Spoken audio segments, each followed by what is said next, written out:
दोस्तों एक बात कहूँ, बुरा मत मानना, लेकिन हकीकत यही है कि जितने भी इस्लामिक देश हैं दुनिया के, ये पूरी तरह से अंग्रेज़ों के ग़ुलाम बन चुके हैं।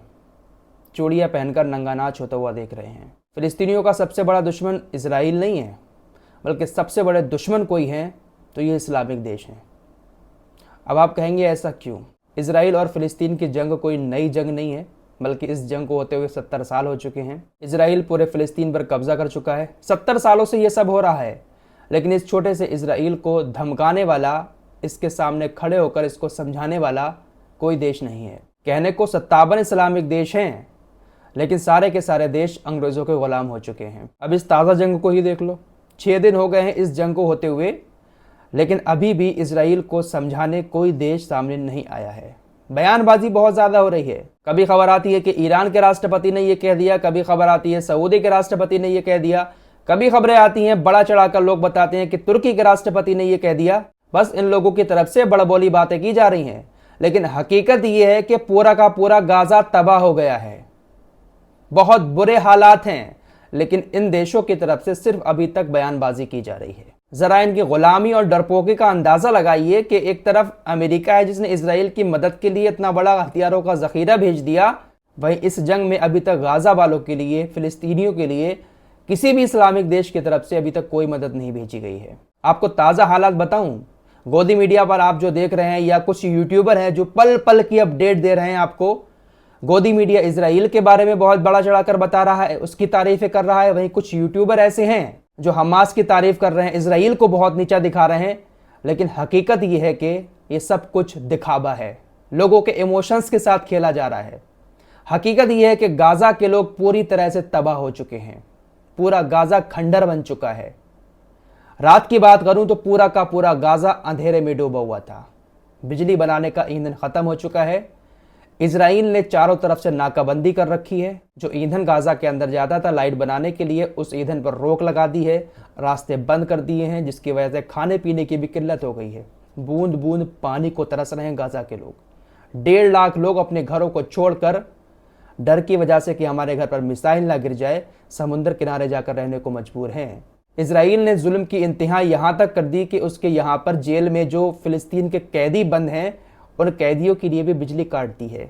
अंधेरे में रह रहे हैं, गर्मी में रह रहे हैं। गाज़ा का बुरा हाल हो चुका है, तबाह हो चुका है गाज़ा। हजारों लोग मारे जा चुके हैं। पानी की बूंद बूंद को तरस रहा है गाज़ा। लेकिन आज भी इन नाम के मुस्लिम देशों की तरफ से सिर्फ हवा हवाई वाली बातें की जा रही हैं। जरा आप सोचिएगा कि इतना सा इजराइल है, अगर ये 57 इस्लामिक देश एकजुट होकर सामने आकर खड़े हो जाएं, तो क्या मजाल है अमेरिका की कि इजराइल को सपोर्ट करे? क्या मजाल है दूसरे देशों की कि इजराइल को ना समझाएं? लेकिन इजराइल लगातार हमले करता है। इन देशों की तरफ से बड़े बड़े बयान आते हैं, उनको इग्नोर करके एक साइड लात मार के इजराइल लगातार फिलिस्तीन पर हमले करता रहता है, क्योंकि उसको पता है इनकी औकात, ये कुछ करने वाले नहीं है।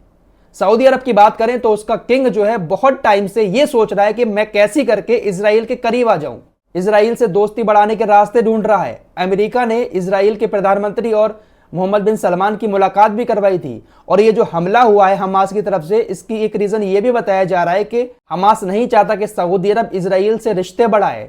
इसका एक रीजन ये भी बताया जा रहा है।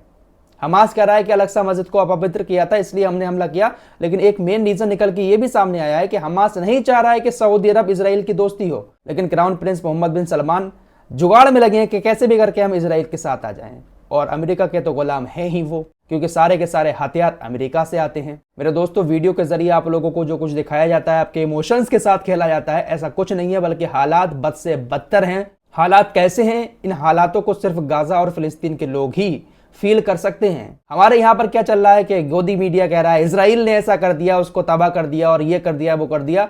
वहीं कुछ यूट्यूबर हैं जो भाई इमोशंस के साथ खेल रहे हैं कि सऊदी अरब ने दे दी धमकी, कतर ने दे दी धमकी, या तुर्की ने दे दी धमकी। अरे भैया, ये सिर्फ बड़ी बड़ी बातें हैं। एक अगर ट्वीट आ जाता है किसी देश का तो उसको लेकर ब्रेकिंग न्यूज़ इतनी लंबी चौड़ी बना देते हैं लोग, हर घंटे में 2-2 3-3 वीडियो डाल देते हैं, और लोगों को लगता है कि देखिए अब ये इस्लामिक देश कुछ करेंगे। कुछ नहीं करने वाले हैं। पिछले 70 सालों से ही आंखें बंद करके देख रहे हैं।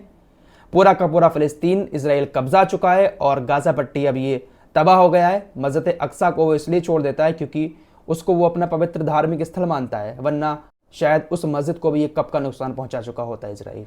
और ये मुस्लिम देश ऐसे के ऐसे ही देखते रहते हैं। तो सबसे बड़े दुश्मन ये लोग हैं फिलिस्तीनियों के। छोटा सा इजराइल है, पूरी दुनिया में यहूदी कहीं नहीं है इसराइल के अलावा।